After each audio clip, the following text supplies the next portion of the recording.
As Marxists, we say, we agree with Engels, I assume, that we are a revolutionary species, that we emerge through egalitarianism. The label given by Engels was primitive communism, which we may want to argue with, the primitive bit, but using modern anthropological terms, we might prefer to say egalitarian, matrilineal, matrilocal clans is the way in which we emerge. We now live in a society which is totally rotten, corrupt, stratified, war, pestilence, etc. We all know. So, between where we began and where we are now, there must have been a counter-revolution, if you say we are a revolutionary species. Now, I can end my talk now and just sit down and just say, clearly, there is revolution and there is counter-revolution. But the question is, when and how did it begin? Because the nature of how that counter-revolution, the first counter-revolution, happened is extremely important to the way in which we understand the problems we face today, how we're going to relate to them, and what we are capable of, since we seem to have lost it sometime back in the past. Or to put it more bluntly, the way that Marx did, when did all the old crap begin? And that's the question that I'm going to try and help or start to answer. We do lots of reading, and when you do lots of reading, I think so far I've found 13 theories of how things started to go wrong. And my talk is not going to be going through all of these 13 theories, you'll be glad to hear. But there's a list of those theories that I've found in the literature so far. But from our point of view, when you listen carefully to discussants on the left, overwhelmingly the discussion is always about how capitalism is to blame. Or colonial penetration into pre-state societies led to the collapse of those societies, which were roughly primitive communists. That's the way the debates on the left go. Certainly in the organisation I'm a member of, the FWP, that's the way the debate goes. And it is barren, to be frank, because it leaves out all of what anthropology and archaeology has to say about what happened before capitalism. Because clearly there was a counter-revolution long before capitalism. So it's basically, on the left today, we stay on safe ground, which is fair enough. We talk about what we know, which is what we see and what we experience. So that's fair enough. But when it comes to a scholarly defence of Marxism and perhaps a rehabilitation of Engels, it's not good enough. It won't do. You've got to do some hard work to work out what happened way back in the past. And it's prehistory. So it's tricky because we've got no historical data. It's prehistory. So therefore the issue is difficult. I just said that. When you switch to the archaeologists, they have a different story. They say civilization, culture, began with agriculture. They don't mention, I mean, just like the Marxists don't mention, most Marxists don't mention the 12 other theories on that list of 13, the archaeologists emphasise this one, that social classes, civilization, culture, writing, reading, mathematics, astronomy, temples, pyramids, it all began with agriculture. And before this, pretty much there was nothing. In fact, in the words of one famous archaeologist, who's actually a leader in British archaeology, nothing much happened before agriculture. Implying that hunter-gatherers have no culture, no civilization, and really they're not all that interesting. From an archaeologist's point of view, of course, they're not that much interesting, because they don't leave much material culture under the ground for them to dig up. But that's an argument that flows from their method, which is site excavation. It destroys anthropology in that one statement, because from an anthropologist's point of view, hunter-gatherers are as human, as civilised, as cultured as we are today, if not more so, would be an anthropological argument. But that's the way the archaeologists begin. So it's pretty much the opposite to Engels' classic statement. So how did Engels argue it? Well, he argued that once the matrilineal matrilocal clans collapsed, this was the world historic defeat of women. This was when cattle-owning, wealthy, authoritarian men took over, when they destroyed the matrilineal matrilocal clans. And that out of that male oppression of women, all subsequent stratification emerged out of that essential dynamic. And if you want to put it a certain way, you could argue that the destruction of women's leadership role in the original matrilineal clans was the proto-class, the protoplasm, the relationship out of which, on that initial inequality and oppression, all subsequent types of oppression emerged out of that germ oppression. That was the way Engels argued it. On the left, we haven't picked up on this argument in a lot of detail, but in the radical anthropology group, of course, this is the issue that's debated, because it tries to bring anthropology into Marxism to try and rearm the Marxist argument about where things went wrong. Because, of course, if we can work out where things went wrong, we can work out how they were better before that, and therefore how, as a species, we are capable of being egalitarian and democratic with each other, because we were once. So therefore we rearm ourselves by locating the counter-revolution at a historical moment which was due to material and historical factors, not something innate in our being, so that we love oppressing one another. So it completely changes the argument. Well, sex right theory can explain how we overthrow animality and how we establish human culture. And I've assumed that Chris and Camilla in their talks earlier have gone through sex right theory. Am I okay to assume that? Yeah, thank you. Okay. In which you'll recall, just to remind you, in this diagram may help, is that according to Chris and Camilla's sex right model, it's a lunar scheduled ritual system in which dark moon is the trigger for women to seclude themselves, to be inviolate, and to motivate men as husbands to remove themselves, prepare for the hunt, a logistical big game hunt, in which they call upon their brothers. So notice men have two sides to them, husbands and brothers. Women have two sides to them, sisters and wives.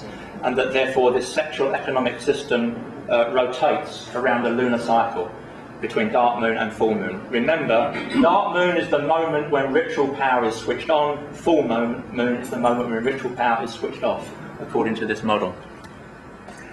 Now, the optimum conditions for this model are, of course, mass, big game, plenty.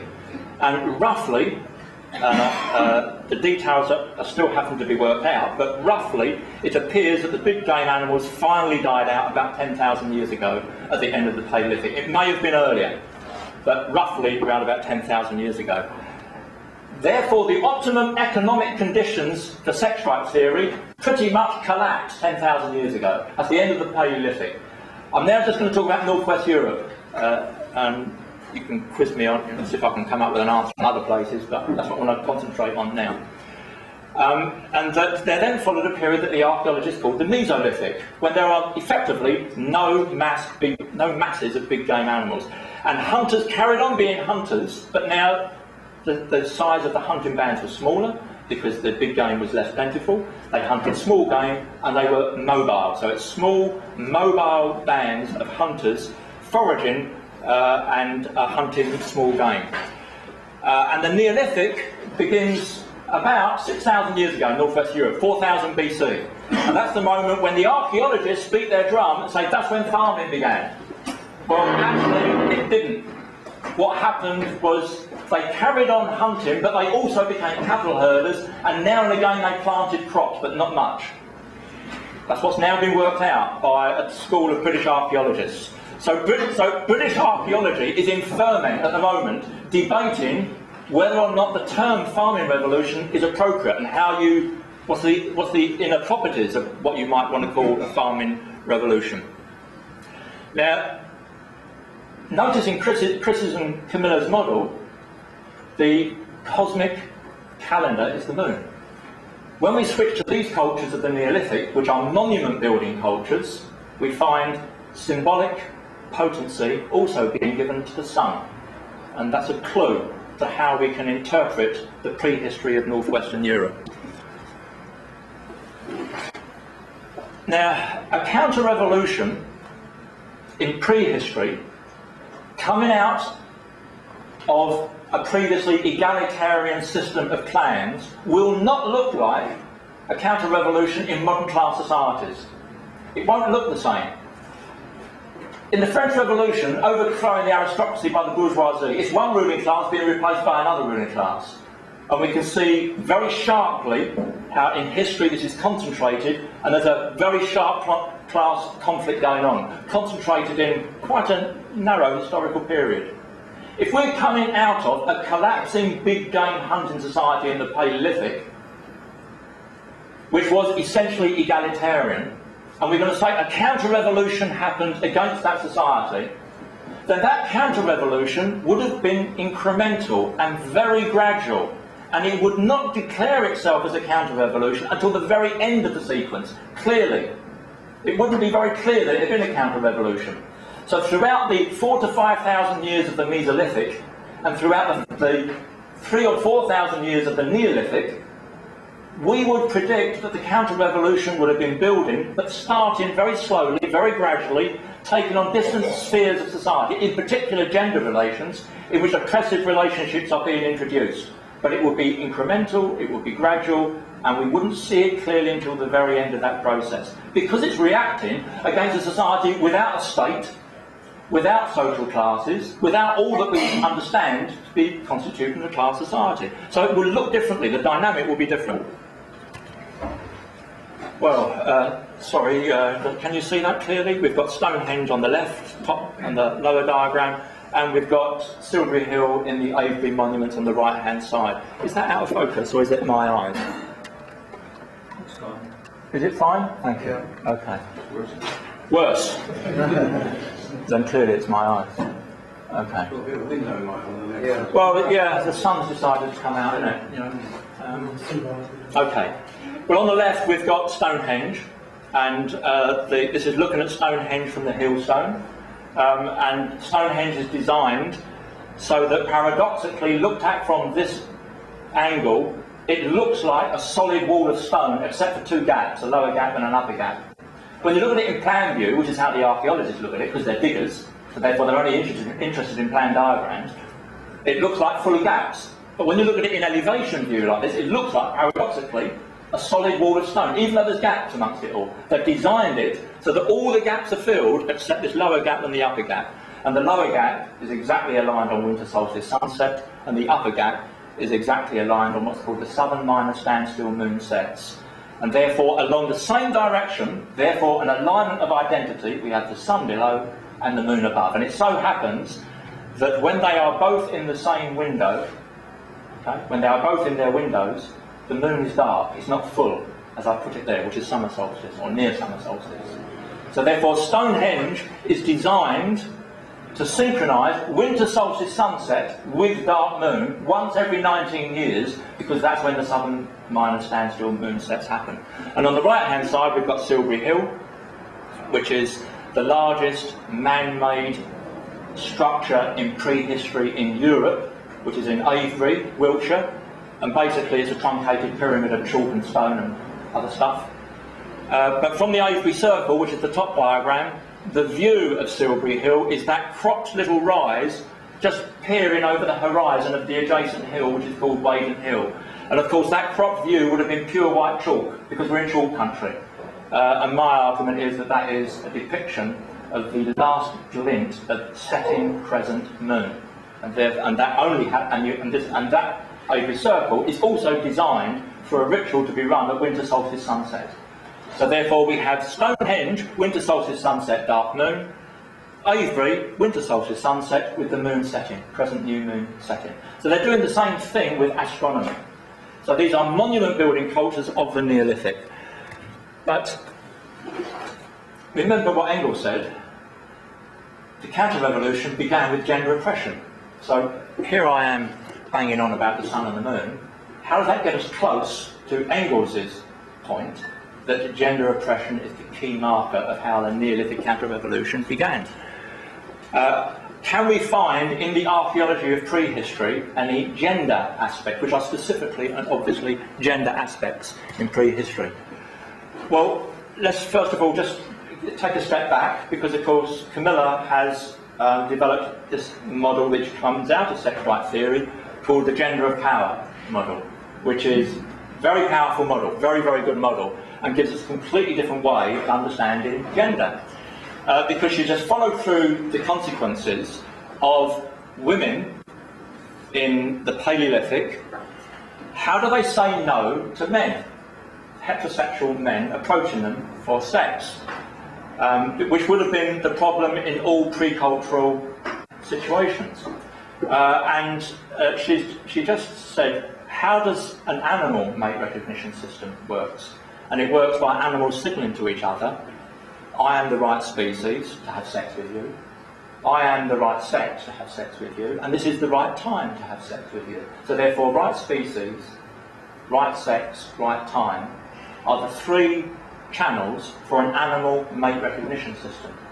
So therefore, at the most minimal, the signal that would be given by primordial women bonding together in coalitions against advancing men, the most minimum signal that would have to be given would be to say no without assuming language. The most minimum signal that you give is, I'm the wrong species, I'm the wrong sex, and this is the wrong time. Don't you get it? I've got horns on, I'm an animal. I've got a zebra's penis strapped round my waist, I don't need your penis, and I'm covered in blood. Don't you get it? This is the wrong time to approach me. So therefore, wrong species, wrong sex, wrong time is a redundant way to say to advancing heterosexual males, don't you get it? This is not the right time to approach me in the way that you might feel like approaching me right now. So notice what gender of power says. It says that women would masquerade as animal, as male, and as bloody, as menstruating. That would be a way to really get through to those who are a bit slow on the uptake. This is the wrong way to approach me right now. So therefore the gender of power argues that there is a power mode to enter. And this would have applied to men as well. Men as brothers would also have colluded with their sisters in that masquerade, in which they would have then said, we are not in heterosexual mode. This is the sacred way to portray yourself as inviolate and untouchable by marital expectations. So this is the way to seclude yourself. We still do this today. We call it carnival. Because in carnival there's nothing so boring as to go with your marital partner. Carnival is the time when we divest ourselves of marital obligations, in which we engage in merging ourselves in the collective. And there's nothing as playful as crossing gender. This is inherently playful, it's inherently amusing, because it's so not you in your normal mode. And this, here at the top, we've got a picture of Notting Hill Carnival, a bunch of women having a lovely time together, collectivised, dancing, and being impolite in their bodily mannerisms as a way to say, who cares? I'm having fun. This is carnival mode. And here we've got two lovely young men in the bottom left here in Rio, having a great time, having a dance together, masquerading as opposite sex. We call it carnival, but it's another way to make it relevant, that the gender of power model works today, and it worked, so the argument goes way back in the Paleolithic. Now, what's all this about? So we would predict that gender of power would be the medium through which women in strong coalitions with their brothers would have colluded to establish themselves as powerful. If we're going to talk about a counter-revolution, then we would predict that women's role in the gender of power would have been diminished, and men would have appropriated gender of power signature as a way to usurp the power of women and to take over and monopolise power for themselves. We would predict that out of the gender of power model. So while as in matrilineal matrilocal clans it would have been playful, as we see in carnival, it would have been fun, moral men would have laughed and enjoyed the joke of women dancing as animals, as men covered in blood, the moral men would have seen the joke and joined in the joke. That would have been how it would have been under an egalitarian system. If we're switching to a counter-revolution in which men are monopolising power, then it would be different.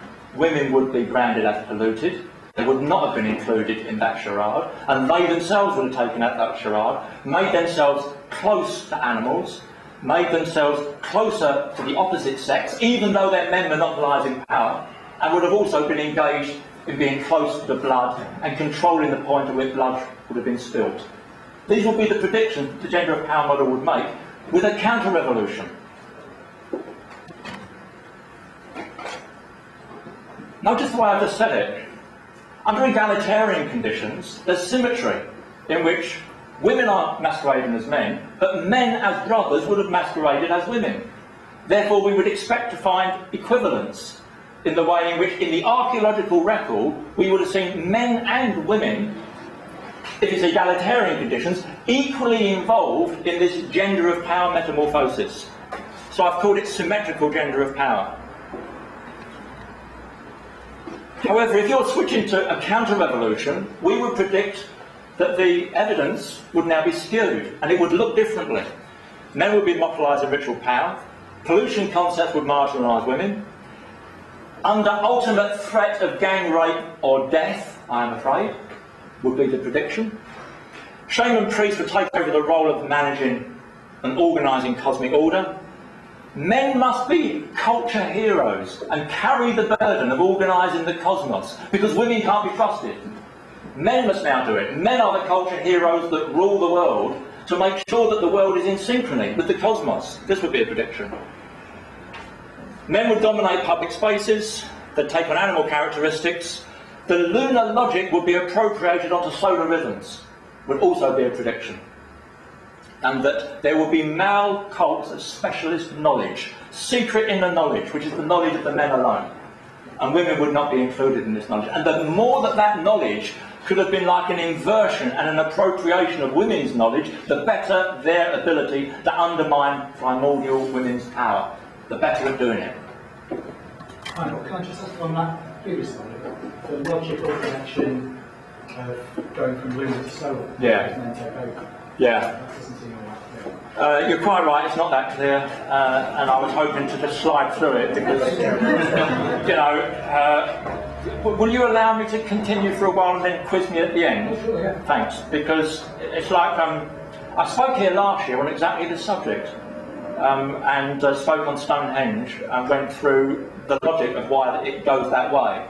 So, of course, I assume you weren't here last year, and of course it's quite wrong of me to expect people here today to have been here last year and to remember anything I said about last year anyway. So, yeah, you're quite right, but I mean, let me just say a few things to perhaps help. It so happens that the lunar disk is half a degree in diameter. The solar disk is half a degree in diameter. The original Paleolithic lunar template is synchronised around dark moon. If you want to have a male usurpation of female power, what do? Have light rather than darkness. So it's the reverse. So if you go through all the properties of the moon and the sun is perfect to both pretend that you're still being respecting the moon, but also displacing the moon by linking it to the sun. If also you want to remove, you know, these pesky women, every bloody month they want to have a seclusion ritual, we've got to stop that lark.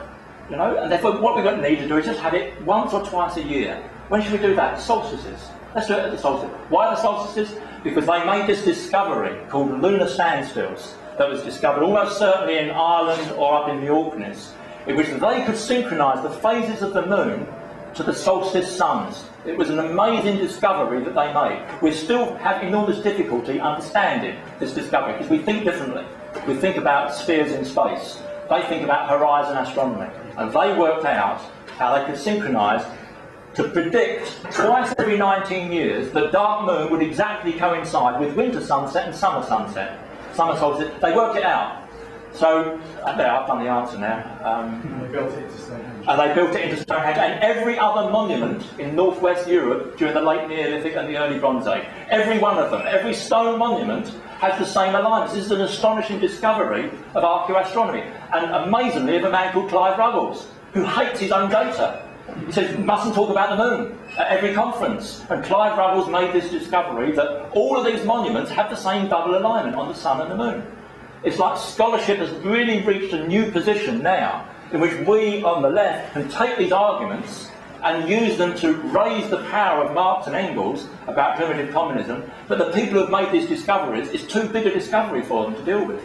The archaeologists don't want to discuss it, the archaeoastronomers, they don't want to discuss it. So it's a rich time to appropriate all of this stuff and bring it into our own understanding of when things went wrong. Okay, thanks.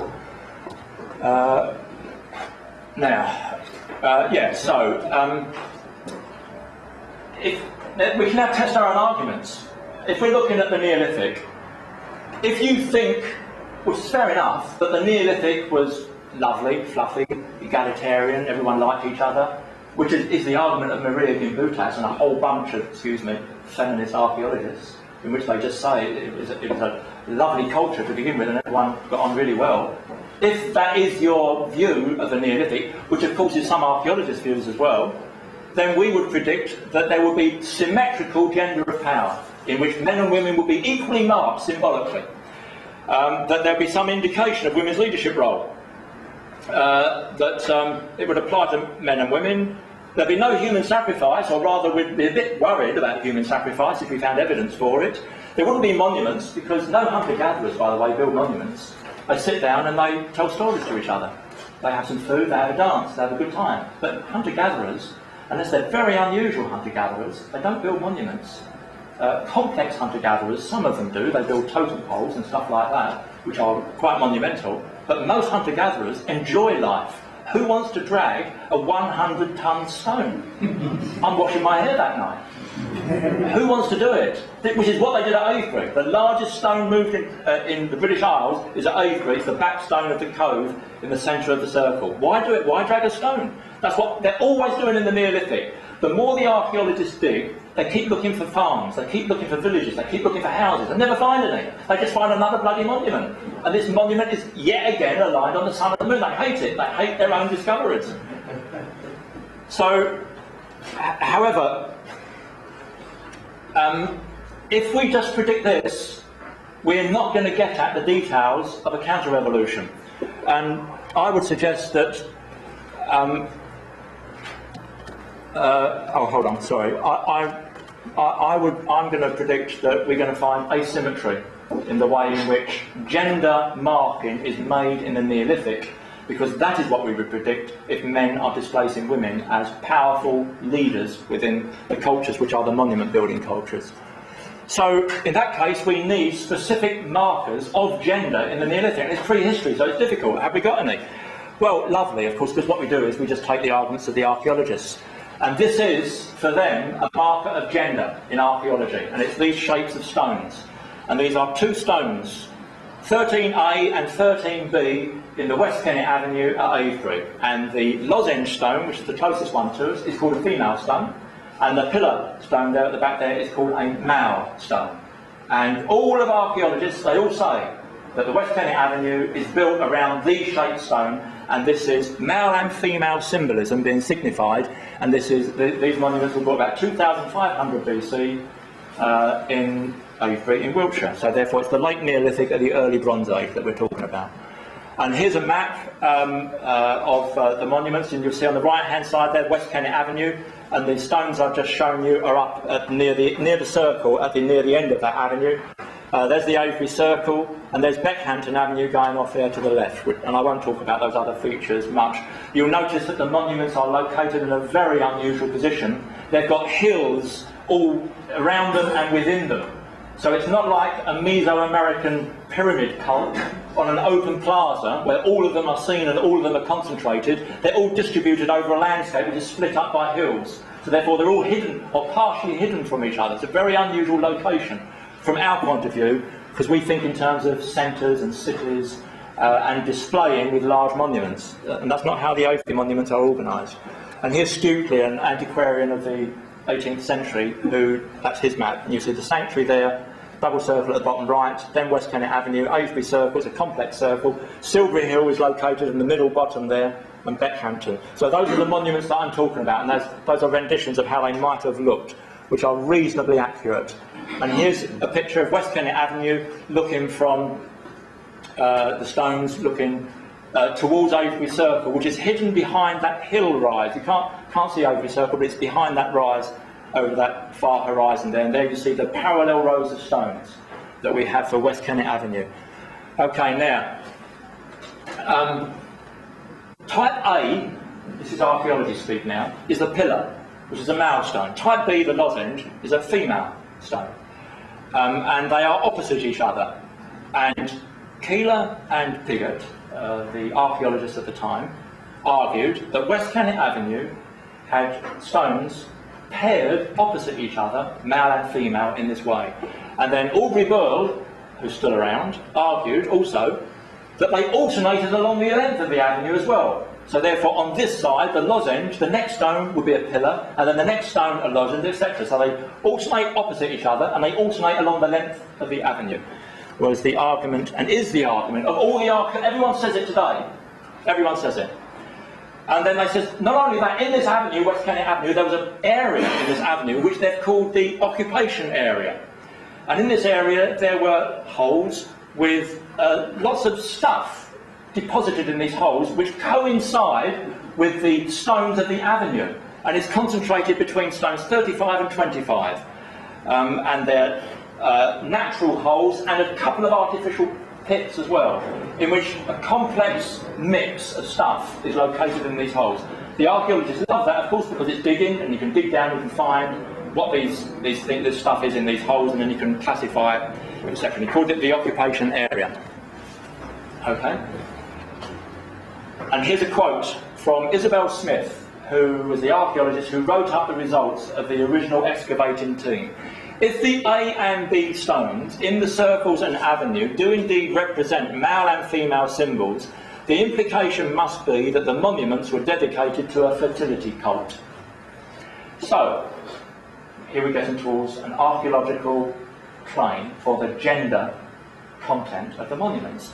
And that they leave it at that, it's a bold statement like that. And the implication being that therefore, because it's a fertility cult, we have heterosexual pairing being represented by the pillar and lozenge stones along the avenue. So, if this is correct, then the gender of power theory is wrong, because the gender of power theory says a pillar, which is male, will be a little bit female, and the lozenge, which is female, will be a little bit male, if the gender of power argument is correct. And here we're getting stones which are stereotypically male and stereotypically female being shown as the classic stones in the avenue and the circle to represent a fertility cult. According to the gender of power, fertility comes through mixing up your gender, not through being female or male, paradoxically. It's only when you are sacred and powerful that you are the source of fertility. When the woman is masquerading as a man, and when the man is masquerading as a woman. It's quite the opposite to what we predict in our culture. So, if the archaeologists are right, then Camilla's wrong. Now, the occupation site, what they call the occupation site, when you look at what's in the holes, if it's an occupation site with all this debris from an occupation, you roughly know what's in the dustbins of Neolithic people, because you can just work it out through other places where you have found occupation debris. And the stuff that's found in these holes is nothing like occupation debris. It's exotic stones, it's very, very special tools which are very unusual to find, and then there are animal remains and human remains which again are not typical at all of occupation debris. So Julian Thomas has made a big study of these holes in the Neolithic, and he says they're nothing to do with occupations, they are ritual deposits in some complex syntax which are giving some sort of message. They're nothing to do with an occupation. Is when we do find holes which are storage pits or occupation debris, they look quite different from these. So the holes in the occupation area cannot be used as evidence to support the claim that it is an occupation area. And in the middle of this occupation area, there's stone position 30B. Now, Keeler marked where a load of Protestant bigots in the 18th century smashed up most of the Avery monuments. And when, excuse me, if I'm upset anyone, but, okay.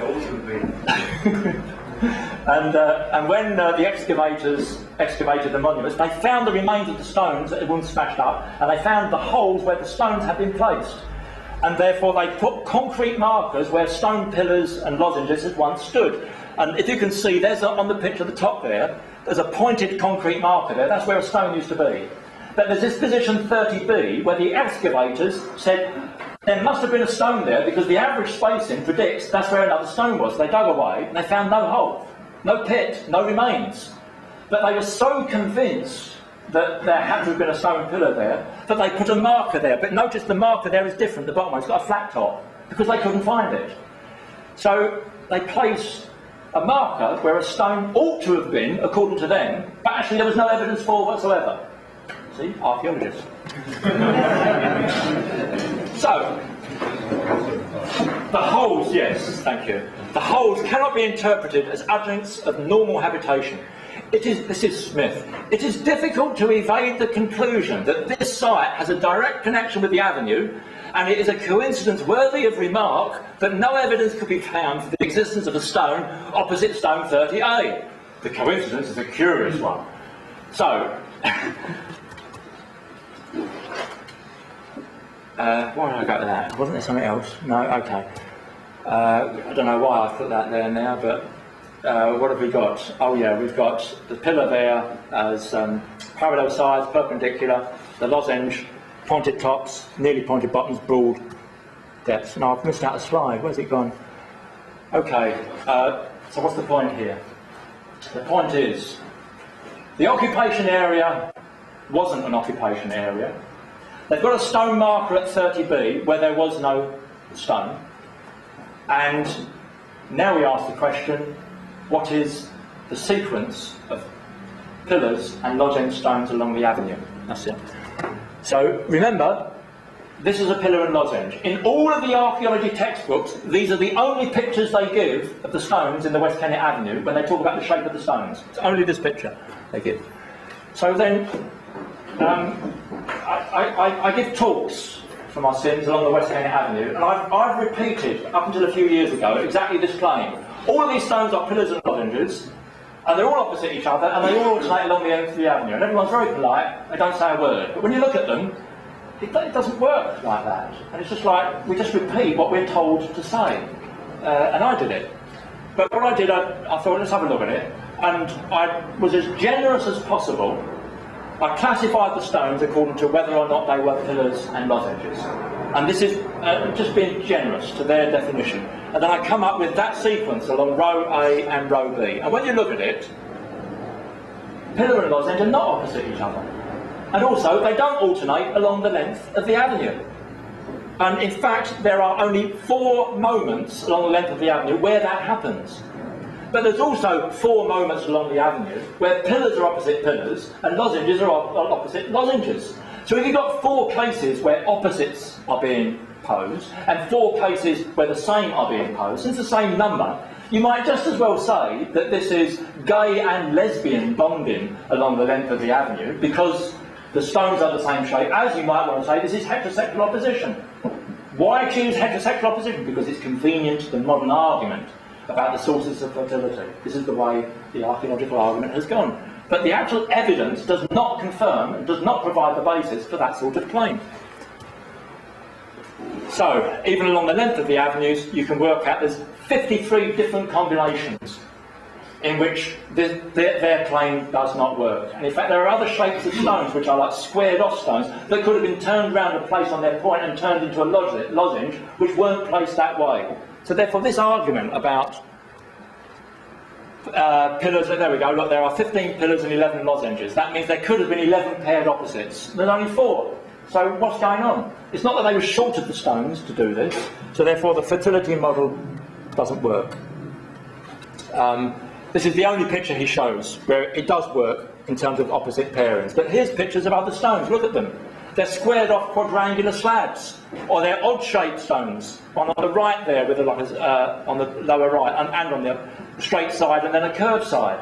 They're not really a lozenge, and they're not really a pillar. So, pillars and lozenges are not paired across the West Kennet Avenue. They don't alternate along the length of the avenue. There was no stone at 30B. There was no occupation in the occupation area. The entire argument falls to pieces as soon as you try and look in detail at the argument. It just doesn't work. So, we're rescuing Camilla's gender and power argument from the archaeological claim that it's a fertility model based upon heterosexual power pairings of stereotypical males and stereotypical females. So, let's do something different. Let's assume the builders knew what they were doing, that they placed these stones here for a reason in that way. They chose those stones for a way. Let's also use a prediction from sex strike theory and gender of power theory. Let's assume that the missing stone at 30B is meant to be missing. It's not because they got shorter stones, it's not because they forgot. For none of those reasons, they meant there to be no stone there. Let's just make that prediction. Would that be useful to sex right theory or the gender of power? Yes, it would. Because, of course, 30B excuse me, is the 29.5 pairing of stones from the Avebury Circle. And 29.5 is the average length of the lunar month. If you recall, sex-right theory predicts that ritual and economic cycles follow a lunar rhythm. And here we've got a missing position at the 29.5 position of pairings of stones along the West Kennet Avenue. Well, it's a hypothesis. I haven't proved anything, but I've come up with a hypothesis. But this is interesting because sex-right theory would predict it, and nothing else would predict it. It's the only theory that would predict it. No other theory would predict that at all. So how can we test it? It's the dark moon news, what you're saying. I haven't got there yet, but thank you. You're accelerating my argument. But Nick, I'd love to race ahead with you. But yeah, hopefully we'll get there. It seems to be a severe test because I'm saying something really pretty crazy now. Where there is nothing is ritually powerful compared to these stones, which are stereotypically male and female, and I'm going to argue they are irrelevant, they are weak, whereas where there is nothing, that is powerful. It seems a paradoxical argument to make. But that's the road I'm going to go down, because sex-right theory predicts it. So all you do is you stick with the theory that works, and you make predictions which are very, very odd, and then you see whether or not the oddest hypothesis has any basis for it at all. So here's the plan diagram of the so-called occupation area. It's got places there, locations which are these natural holes in the chalk rock, and it's got places where the stone pillars were placed, and you'll see the overlap. And I know it's not clear from the diagram, but believe me, you've got stone pillars that were there, but you've got the missing 30B, which is this 30, and that's B, and that's A. So that's where there wasn't a stone. So that's the missing place. And you'll notice that the occupation area, the 30B, is pretty much in the middle of the occupation area. And in these pits and holes, there were 2 artificial pits dug, and there were 10 natural holes. It was a complex of material, probably first organised in bags and then placed in bags inside these holes. The holes were shallow, they were only about 2.5 feet deep, and they were about 3 feet in diameter and a sort of oval in shape. And they were alongside the pillars that were placed there as part of the avenue. And then when you look, and I'm there looking from top down, positions 32, 31, 30, 29, notice that the numbers are where the stone pillars were placed of the avenue.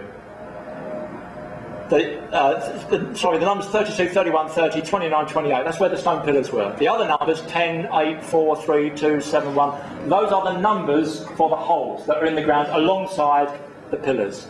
And you'll notice that round about position 30B, which is over there on the right, the line of holes and pits comes to an end, and it switches over to position 29 and 28, where you then get pit 1, hole 11, hole 9, pit 2. So there's a shift from left to right if you're walking towards Avebury Circle, which is pivoted around position 30B.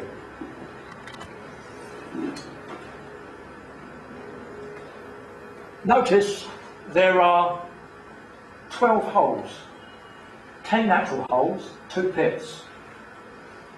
And there is one place where a stone was not placed.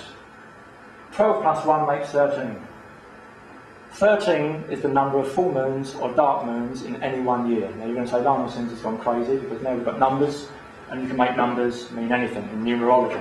But nevertheless, again, it's an interesting coincidence, because 29.5 is the average length of the lunar month, and 13 is the number of full moons or dark moons that happen in any one year.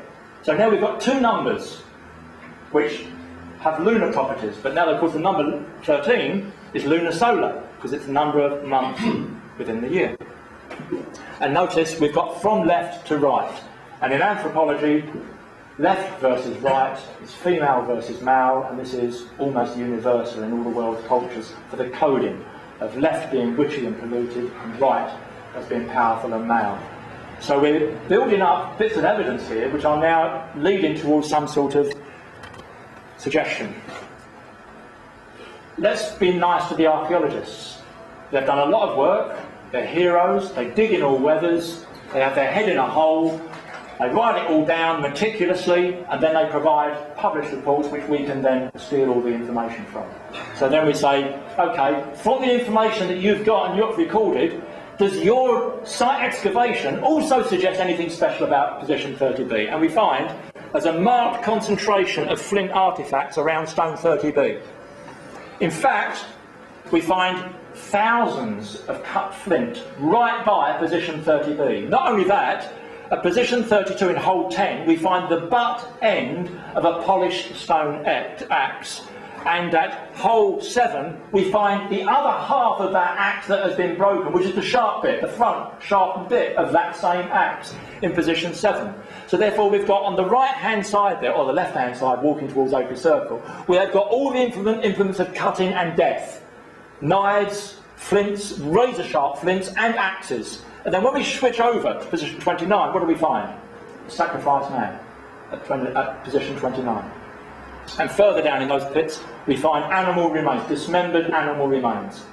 So therefore, instruments of death on the left side, and then switch over from 30B, and we find instantly the sacrificed man, and probably sacrificed animals. Therefore, products of blood, death, and dismemberment pivot around position 30B.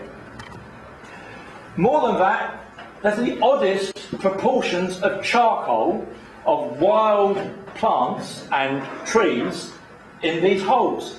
And the archaeologists did a brilliant job, I don't do it today, of working out the proportions of hazel, hawthorn, blackthorn, oak and elm. And of course, we know, even from Celtic mythology, we know that tree worship, and they carry certain meanings with them. And what's interesting when you study and aggregate the statistics of the archaeologists, we find that there is a very, very significant pattern in the way in which the proportions of hazel and hawthorn in particular, and then smaller amounts of blackthorn, oak and elm, are organised within these holes. And we find that there is a sort of a diacritical opposition in which hazel is dominant in one and hawthorn is a minor, and then switching on to the other side, is hawthorn is dominant and hazel is minor. So it's like each are reflecting and opposing the other from the left to the right hand side of the avenue at this place. And when we look at the properties of hazel, hawthorn, blackthorn, elm and oak, etc., we can find that there are systematic properties in terms of the seasonality of these plants, which seem to be referring to the colours white and red, wet and dry, water and fire, death and rebirth, and cyclical seasonal markers in the way in which these proportions are organised. And that it seems to be systematic in the way in which the charcoal is organised in these pits. So therefore, when we add together all of the themes from the flint, the bone remains, the charcoal remains, and we add them all together and we say, what have we got? It comes up with female versus male, death, dismemberment, blood, resurrection. If you walk in the other direction, it's resurrection rather than death if you're walking towards the Avebury Circle. These are the themes that emerge from the material culture that is organised around and within the occupational area. Now, remember what the stereotypical heterosexual model of fertility would predict. It would predict that there would be the greatest ritual elaboration around the most fertile couple. And the most fertile couple in the archaeologist model would be someone who is male and someone who is female. Therefore, we would predict that the greatest ritual elaboration would be around stones 13, 14 and 15. Not around 30B, which is a missing stone, and therefore seems to be of no gender according to their model. Now, of course, positions 13, 14 and 15, if position 30B is dark moon, because that's where blood is spilt, then position 15, 14 and 13 is full moon, because it's 15 or so days later. So therefore, the archaeological model fits a full moon location, where we've got these pillars and lozenges, whereas 30B fits a dark moon location. And yet we find that only if you accept the gender of power model can you come up with a worthwhile argument about 30B. Position 30B, where there was no stone, has to be the place where blood was being spilled. 15, 14 and 13, there is no artefacts whatsoever left at the base of those stones. No holes were dug around the base of those stones. So it's just the stones are there, and there's no ritual elaboration of those stones whatsoever. So it therefore gives us confidence that 30b is ritually potent because it is the place that marks dark moon, whereas the other positions are not being ritually marked and they're not ritually potent. And of course this is what sex strike theory predicts. Dark moon is the place where blood is spilt. Playfully, in the egalitarian, Paleolithic, big game hunting societies, this blood will be naturalised blood. This will be menstrual synchronous blood. This is playful blood. You don't have to do anything awful for that blood to emerge. Here we've got, almost certainly in the Neolithic, human sacrifice as a way to manufacture blood and where it should be spilt. So is this the place where someone stood, maybe human, maybe animal, but we have along the length of the avenue at least 5 male sacrifices. Most of them are boys, most of them are teenagers. At the most there's 2 adult males. But these monuments are monuments of human sacrifice. Therefore, where there was no stone, perhaps someone stood there, they occupied that position, and that's where their blood was spilt. And then they were processed and integrated into the holes along the length of the avenue. Perhaps that was the meaning for why there was no stone place at 30b. How am I going for time, Phil? Well, you were rather overrun. I've already overrun, have I? Carry on. What do you reckon? Carry on. I think Okay. I was letting you go on because you're still in the middle of it. Quite right, I am. Just carry on, Mike. Okay.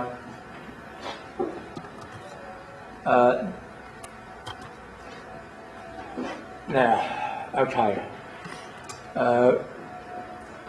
Now, remember what I'm trying to do. I'm trying to both confirm and test Camilla's gender of power model. These male burials along the length of the avenue, where are they placed? They're all placed on the northeast side of these stones. Look at the shape of those stones. If they're anything, they're lozenges. They're certainly not pillars. They're not particularly stereotypical lozenges, but nevertheless, I think it'd be fair to say they are lozenges. They are therefore female stones. So here we've got boys and men that are being sacrificed, and by the way, the archaeological evidence shows that they were cut along their long bones before death. They've been pre-mortem cut all along the length. They bled profusely as they died. One of them has a long bone, a humerus, rammed into the mouth, into his skull. It's not pretty, okay? It's human sacrifice in which as much blood as possible is being spilled. Remember what the model predicts. Ritual power is mobilised at the point where blood is spilt. Playfully, in the Paleolithic, this is menstrual blood, or red ochre. In the Neolithic, it's sacrifice blood, animals or humans, or both. And they're placed at the base of female stones. Well, okay, that fits. But now notice, we've got authoritarianism, we've got perversity entering the equation now, in which boys are being sacrificed. They're teenagers, they're young teenagers. And notice, no women are here. In fact, throughout the Avebury monuments, we've only got one piece of evidence for a woman, and that is a very short woman with a bent spine was sacrificed at the entrance to the southern circle of the Avebury Circle. In all the burials of Stonehenge and Avebury, they are overwhelmingly male burials. In fact, one of my students, Sasha Stevens, was doing a study of the mortuary complexes throughout the British Isles, and her conclusion was hardly any women are buried. It's all men, and they're all aligned on the north-south cardinal direction. She said, I can't find any evidence for women. Therefore, women are being symbolically and ritually marked in their death, and in their death as sacrifice they are bleeding, and they're being associated with female stones. This is exactly what the gender of power model would predict. That at the moment when your blood is spilt, you are metamorphosed in your gender. You are both male and female. Then you are ritually powerful. But notice what's new in the equation. What's new is the perversity of human sacrifice. Is the authoritarianism of monument building cultures. That's what's new. You're going to have to discipline me because I'm going to be rabbiting on for a lot longer if you let me. So I'll just do a quick bit of the argument and I'll bring it to a close so you can have a break. But there's lots more detail to go through. But I just asked this question because I couldn't understand why the archaeologists were saying the avenues and the circle are all pillars and lozenges. And I just said, what's a pillar and what's a lozenge? Well, it's that shape. And how could you define a pillar and a lozenge? Well, a pillar is straight and perpendicular and it's narrow and there's a ratio between the width and the height and all that stuff. So I come up with these ratios and equations and I try to work out what is a typical pillar and a lozenge. Well, it's that one that they always show the photo of. And yet in Isabel Smith's book, she says 26B and 26A are typical pillars and lozenges. Well, those are the ones at the bottom. The thing is, she didn't show a photograph of them. The photograph she showed was the ones at the top. She implied that they were 26A and 26B. But notice, they're slightly fattened out, is the pillar, or they're slightly narrowed, is the lozenge.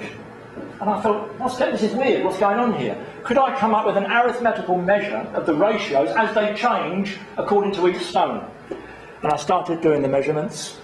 And I just said, well, what's the opposite of a pillar? And what's the opposite of a lozenge? Well, the opposite of a pillar is when its width is as equal as its height. That's the opposite to a pillar. If you push a pillar to its limits and it's no longer a pillar, it becomes a quadrangle. And what's the opposite to a lozenge? Well, a lozenge no longer has points if it has straight sides, and it is at the top as wide as it is at the middle. Well, that's a quadrangle. So I constructed this logical opposition to stone shapes according to how you define a pillar and how you define a lozenge. And I came up that in both of them, the opposite to a pillar is a quadrangle, and the opposite to a lozenge is also a quadrangle. They merge to identity in their opposition. So I then predicted that if pillars and lozenges are full moon stones, because that's when you're male and female, then the dark moon stone would be a quadrangle shape. So I predicted that the quadrangle shapes would be around the positions which are the dark moon positions. So I then tested my own argument, or rather Camilla's argument of the gender of power, and how it would be reflected in the shape of stones. And of course, there could be all these midway positions as you're going from a typical pillar to a quadrangle, or a typical lozenge to a quadrangle. There'll be middle positions as well. So I then predicted that there would be an order in the sequence of the stone shape along the avenue as you're going from dark moon position to full moon position. And basically, there are other ways of doing it as well. You could have a circular stone, and there was a circular stone at Avebury. You could have 3D prism stones which look different shapes in different directions, like that stone. So there are other ways that you could do that as well. Basically, to cut a long story short, the argument works. At the dark moon, you have, where do we go? Let's get to it. There we go. At the dark moon position, you have these quadrangular stones, and they're opposite each other. And that's exactly what the gender of power model would predict. That these opposite shaped stones would therefore show a sequence in the stones which do not fit the argument for alternating pillars and lozenges. And now we can explain that this model, Camilla's model, linked to stone shapes the way in which there was a gradual change towards these dark moon shaped stones. And there's the pictures of the other stones, and the argument can be made that they're all metamorphoses between these two extremes. Okay. Shall I just jump to my conclusion so we can have a break? Yeah, I think I will. Okay. Because there's a lot more to the talk, and it goes on and on and on. On and on and on and on. So I come up from the archaeology and the archaeoastronomy, I come up with these 9 dimensions to show that there is an asymmetric appropriation of the logic of gender of power, which are 9 dimensions of counter-revolution, in which it's men that monopolise ritual in the Neolithic.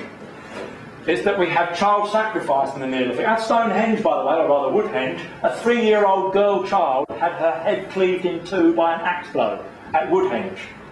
So to have fluffy ideas about the Neolithic doesn't fit the evidence of child sacrifice. That the gender of power is monopolised by males, and the evidence is strong for that, and I've just given you some of the evidence. That monumental architecture, masses of chalk, masses of stone, enormous stones, is a signal. It's a signal to outsiders. Look at us, we can build these monuments. How tough we must be. How many friends we must have to be able to build a monument like that. Can you build a monument like this? It's a signal to outsiders, be careful, we are strong, we can build these monuments. It's a handicap. We can carry this handicap and therefore we are strong. It's also, a monumental architecture is a big signal to insiders, not just outsiders. And it's saying, follow this cult, follow this religion. Look how big this monument is, look how small you are alongside it. It's a way to intimidate the people within your own group to make them loyal to the religion in which they have built this monument as well. So the burials are overwhelmingly male burials, and these burials are few in number compared to the size of the population necessary to build these monuments. Therefore they are elite burials. And within these burials, rich grave goods, gold, silver, other exotic stones are all part of these burials. They are elite burials. Hardly any evidence for the burial of women. Almost certainly they were cremated and their ashes distributed in the local rivers. Almost certainly is the best explanation we've got of what happened to the non-elite men and most women in the way in which their bodies were disposed of. Lunar symbolism is attached to solar symbolism. I didn't have a chance to go through the astronomy, but the archaeoastronomy of the West Kent Avenue is overwhelmingly on winter solstice sunset and on the minor standstills of the moon, which is another way of doing what Stonehenge does as well. And not only that, but lunar standstills are secret cult male knowledge, in which they have another version of the moon, which is now spread over the course of 1 year, in which the lunar phases coincide with the solstice suns. And not only that, the lunar phases go in reverse order to the way in which you see the lunar phases up in the sky. This is perfect cult knowledge. So I label it asymmetric gender of power as the way in which elite males monopolise ritual in the late Neolithic. And these monuments are lying machines. They lie to outsiders and insiders about how the moon really works. They now make an argument about the moon being appropriated to a male solstice rhythm, not according to a naturalistic lunar rhythm that would coincide with the cycles within which we were born as a revolutionary species. That's it.